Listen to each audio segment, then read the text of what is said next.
प्रिय विद्यार्थियों, हम महाकवि भर्तृहरि विरचित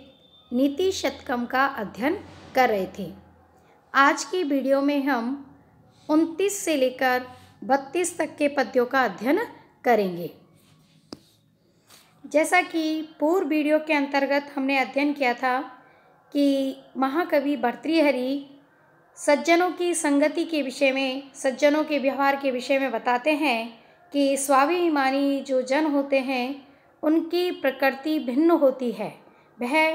सदैव अपने स्वाभिमान की रक्षा के लिए सन्नद्ध रहते हैं और यहाँ स्वाभिमानी व्यक्तियों का ही वर्णन करते हुए कवि के द्वारा उनकी जो तुलना है वह सिंह अर्थात शेर से की जा रही है। उसी का वर्णन किया गया है। च्युत छामो अपि जरा कृशो अपि शिथिल प्रायो अपि कष्टाम दशाम आपन्नो अपि विपन्न दिदितिर अपि प्राणेषु नश्यत्सु अपि मत्त इवेन्द्र भिन्न कुंभ पिशित ग्रासीक वदि स्प्रियः किम जीर्णम तृणम अत्ति मान महताम अग्रेसरः केसरी। यहाँ मान शौर्य पद्धति के अनुरूप कवि के द्वारा स्वाभिमानियों के कार्य व्यवहार का, उनके स्वाभाविक स्थिति का वर्णन किया जा रहा है और उसके रूप में उन्होंने एक सिंह का उदाहरण यहाँ पर दिया है। तो देखिए, च्युत छामो अपि अर्थात भूख से व्याकुल होता हुआ भी, जरा कृशे अपि वृद्धावस्था के कारण कृशकाय होने पर भी, शिथिल प्रायो अपि क्षीण शक्ति वाला होने पर भी, कष्टाम दशाम आपन्नम अर्थात कष्टपूर्ण स्थिति को प्राप्त हुआ भी, विपन्न दिदितिर अपि अर्थात नष्ट कांति वाला भी, प्राणीषु नश्यत्सु अपि प्राण प्रियान की स्थिति में होते हुए भी अर्थात बिल्कुल मरणासन अवस्था में वह स्थित है, ऐसी स्थिति में भी मान महताम अग्रेसरे स्वाभिमानी जन में अग्रगण्य केसरी सिंह मत्त इव इंद्र मत्त इव इंद्र विभिन्न कुंभ कवला गरासिक वदि स्प्रिया अर्थात मदमस्त गज के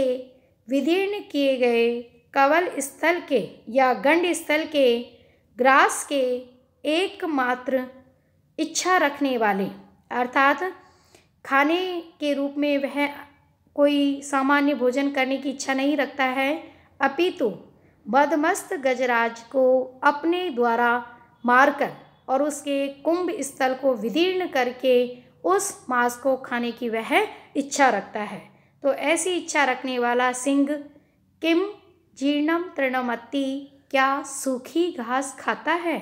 अर्थात वह कभी भी सूखी घास नहीं खाता है। कहने का भाव यह है कि चाहे वह भूख के कारण क्षीण हो गया हो, वृद्धावस्था के कारण उसके अंग बिल्कुल कृशकाय हो गए हों, वह बिल्कुल शिथिल अवस्था में स्थित है, कष्टपूर्ण अवस्था में है, उसकी कांति भी, उसका तेज भी नष्ट हो गया है और वह मानो अभी ही मृत्यु को प्राप्त हो जाएगा, ऐसी प्राण प्रयाण की स्थिति में स्थित है, फिर भी सिंह केवल मदमस्त गजराज के विदीर्ण किए गए कुंभ स्थल के ग्रास को ही खाना चाहता है। वह कभी भी सूखी घास नहीं खाता है, यानी वह मर जाना पसंद करता है, लेकिन वह सूखी घास खाकर अपनी क्षुधा को तृप्त नहीं करता है। तो उसी प्रकार स्वाभिमानी जो जन है वह भी अब मृत्यु का भले ही वरण कर लेते हैं, लेकिन वह कदापि अपने प्राणों की रक्षा के लिए, अपने जीवन की रक्षा के लिए अनुचित जीविका का उपार्जन, अनुचित माध्यम से जीविका उपार्जन नहीं करते हैं, गलत रास्ते को नहीं अपनाते हैं, अशिष्ट व्यवहार नहीं करते हैं और वह सदैव अपने स्वाभिमान का परिचय देते हुए सद्मार्ग पर ही प्रवृत्त रहते हैं। तो इस पद्य के माध्यम से स्वाभिमानी जो जन हैं उनकी तुलना सिंह से की गई है। स्व अल्प स्नायु वसावसेक मलिनम निर्मांसम अपि अस्ति गो स्वालब्ध्वा परितोषम एति न तु ततस्य क्षुधा शान्ते सिंहो जम्बुकम अंकम आगतम अपि त्यक्त्वा निहन्ति द्वीपम सर्वः कृच्छगतो अपि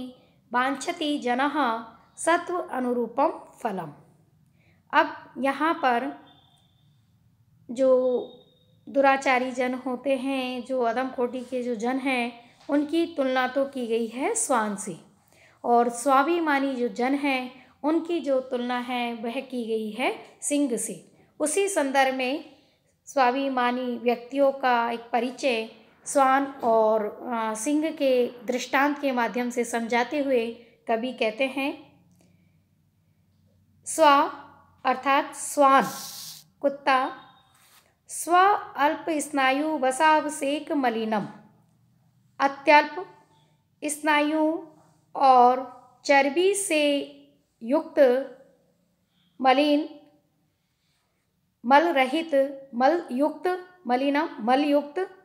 निर्मांसम मांस रहित, अस्तिकम गो अस्थि ही गाय की हड्डी को लब्ध्वा प्राप्त करके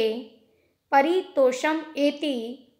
संतोष को प्राप्त कर लेता है। यानी स्वान एक गाय की हड्डी जो कि बहुत थोड़ी स्नायु और वसा से युक्त है, जो कि मलिन है और जिसमें मांस बिल्कुल भी नहीं है, ऐसी उस गो अस्थि को प्राप्त करके भी संतुष्ट हो जाता है। तो किंतु तत् वह गो अस्थि तस्य क्षुधा शांत है, उस स्वान की क्षुधा तृप्त करने के लिए पर्याप्त नहीं होती है। अर्थात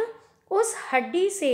उसकी भूख शांत नहीं होती है, फिर भी वह उससे संतुष्ट हो जाता है और उसको बड़े प्रेम पूर्वक खाता रहता है। सिंह हो, और जबकि ठीक इसके विपरीत सिंह जम्बुक अंकम आगतम अपि, अंकम आगतम अपि अपनी गोद में आए हुए भी, अर्थात अपने निकट आए हुए भी, जम्बुकम जम्बुक को, गीदड़ को त्यक्त्वा छोड़ करके, द्वीपम निहंती गज को ही मारता है, उसी का उपभोग करता है। यानी स्वान तो कहीं से भी एक सूखी गाय की हड्डी मिल जाए उससे भी संतुष्ट हो जाता है, किंतु ठीक अपने स्वभाव के अनुकूल जो सिंह है वह अपने निकट आए हुए भी गीदड़ को छोड़ देता है और गज को मारकर उसी का भोजन करता है, उसी से अपना जीवन यापन करता है। तो सर्वे है जनाः, सभी प्राणी, कृच्छगतो अपि, विपत्तिग्रस्त होने पर भी, सत्व अनुरूपम फलम वांछति, अपने स्वभाव के अनुरूप ही फल की कामना करते हैं, अपने स्वभाव के अनुरूप ही फल चाहते हैं। अर्थात कहने का भाव यह है कि यहाँ पर स्वान की जो तुलना है निम्न कोटि के व्यक्ति से की गई है, जो कि तुच्छ वस्तुओं को प्राप्त करके भी संतुष्ट हो जाते हैं और अपनी आजीविका के लिए निम्न से निम्न मार्ग को भी अपना लेते हैं। किंतु सिंह के समान जो स्वाभिमानी जन होते हैं वह कभी भी अपनी परिस्थितियों से समझौता नहीं करते हैं, वह अपने स्वभाव के अनुरूप अपने पौरुष का प्रदर्शन करते हैं और सम्मान पूर्वक जीवन यापन करते हैं और उचित मार्ग का अवलंबन लेकर ही जीविका उपार्जन करते हैं। वह कभी भी अपनी आजीविका के लिए अनुचित मार्ग पर गमन नहीं करते हैं। तो यहाँ पर स्वान की तुलना स्वान निम्न कोटि के व्यक्ति से की गई है कि निम्न कोटि के जो जन होते हैं उनको स्वान के समान बतलाया गया है और स्वाभिमानी जो जन हैं उनको सिंह के समान बताया गया है। और सभी व्यक्ति अपनी प्रकृति के अनुरूप ही आचरण करते हैं, अपनी प्रकृति के अनुरूप ही व्यवहार करते हैं। लांगुल चालनम अधः चरण अवपातम भूमौ निपत्य वदन उदर दर्शनम च स्वापिंडदस्य कुरुते गज पुंगवस्तु धीरम विलोक्यति चाटुशतैश्च भुंक्ते। अब यहाँ पर ये बतलाया गया है कि श्वान तो किस प्रकार भोजन देने वाले के समक्ष चाटुकारिता का अवलंबन करता है, चाटुकारिता को अपनाता है, किंतु जो श्रेष्ठ गजराज होता है वह कभी भी चाटुकारी प्रवृत्ति को नहीं अपनाता है। तो उसी का यहाँ वर्णन किया गया है और उस उदाहरण के माध्यम से स्वाभिमानी व्यक्तियों की प्रकृति को दिखलाने का प्रयास किया गया है। लांगुल चालनम पूछ हिलाना, अधः चरण अवपातम नीचे चरणों में गिर जाना, भूमौ निपत्य पृथ्वी पर गिरकर अर्थात लेटकर, वदन उदर दर्शनम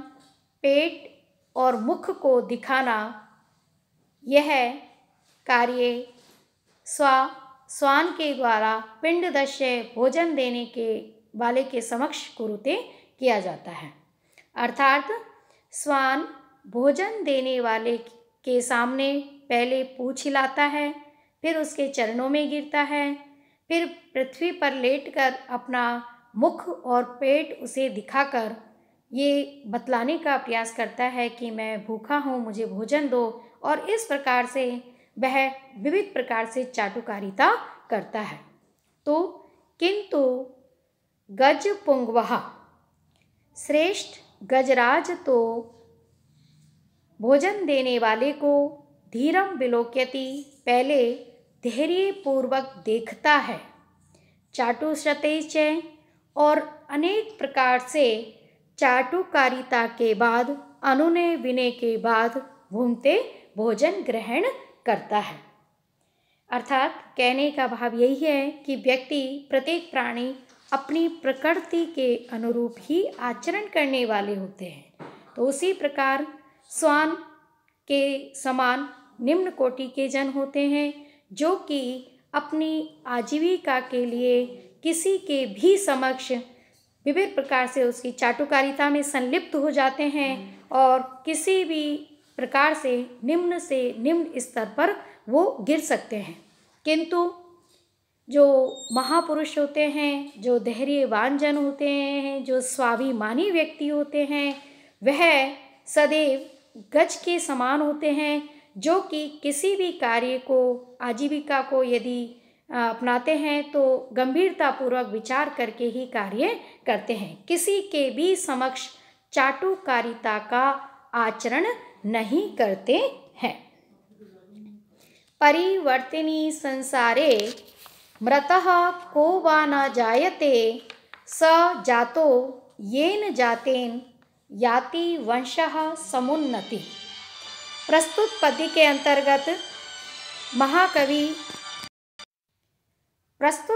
अंतर्गत महाकवि भर्तृहरि जी के द्वारा इस संसार में स्वाभिमानी व्यक्ति के जन्म की ही सार्थकता को प्रतिपादित किया है और ये बतलाने का प्रयास किया गया है कि वस्तुतः जन्म लेना उसी का सार्थक है जिसके जन्म लेने से, जिसके आचरण से संसार में उसका वंश उस उन्नति को प्राप्त करता है। तो उसी को बतलाते हुए कहते हैं, परिवर्तिनी संसारे, परिवर्तनशील संसार में को मृते, कौन मृत्यु को प्राप्त नहीं होता है, न वा जायते अथवा कौन जन्म नहीं लेता है। अर्थात ये जो संसार है वह चक्र के समान है,